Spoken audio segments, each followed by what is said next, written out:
Hello YouTube and welcome to an all new Elder Scrolls lore video.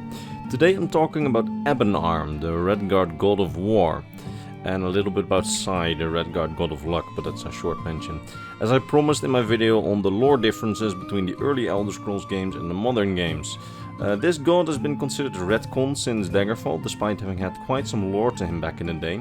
So let's see today what he's all about.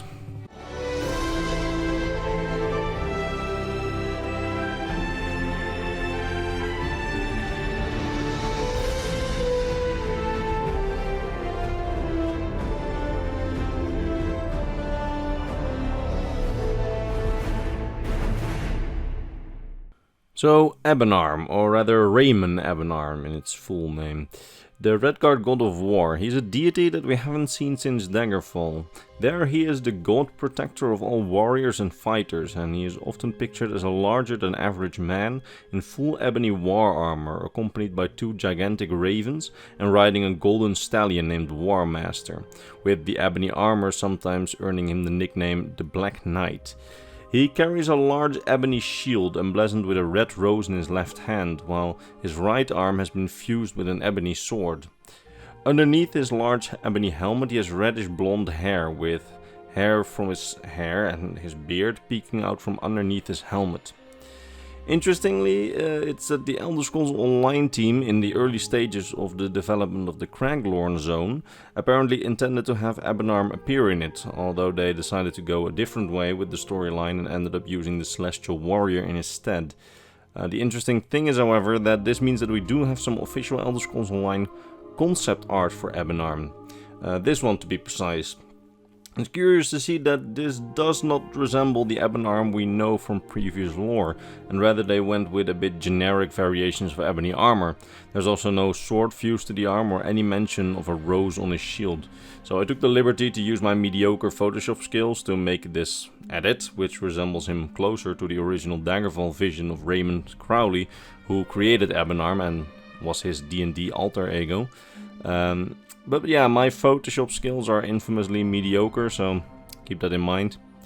Anyway, as I mentioned before, he is the Redguard god of war, said to have already been worshipped as a deity back on Yokuda, the ancient ancestral home of the Redguards and their precursors, the Yokudans.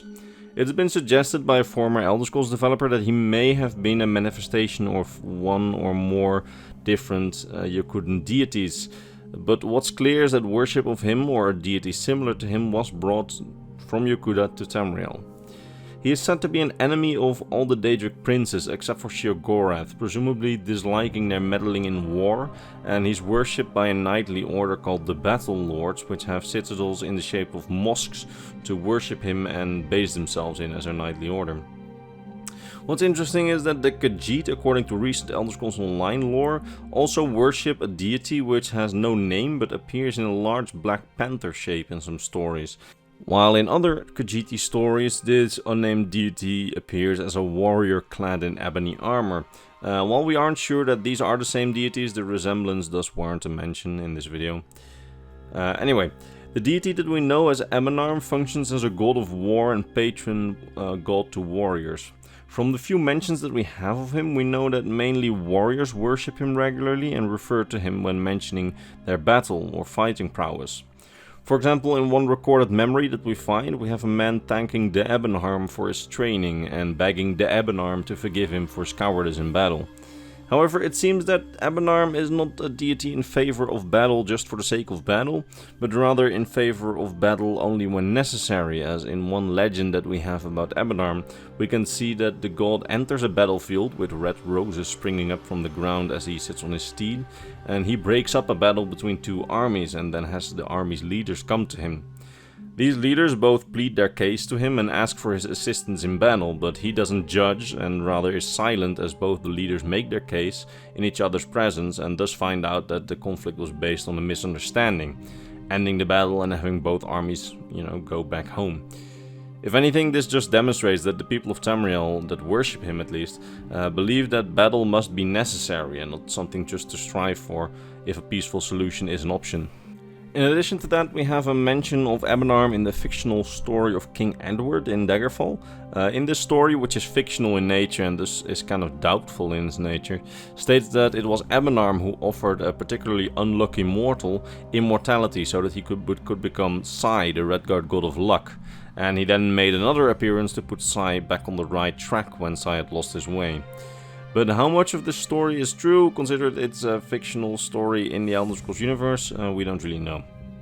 Anyway, for a long time, and in a way still today, we've mostly considered Ebonarm to be retconned from the lore, as mentions of him in the lore book The Memory Stone of Michaela Leiki were removed when the book appeared again in the Elder Scrolls Online, as it was originally a Daggerfall era book, but all mentions of Ebonarm had been removed from the book. And since Daggerfall, he's not been mentioned in any piece of lore, save for that very early concept art of him for the Craglorn region, which was eventually scrapped. However, in Skyrim's Special Edition Creation Club, there are some Redguard creations which added some Daggerfall era texts back into Skyrim, which contained him.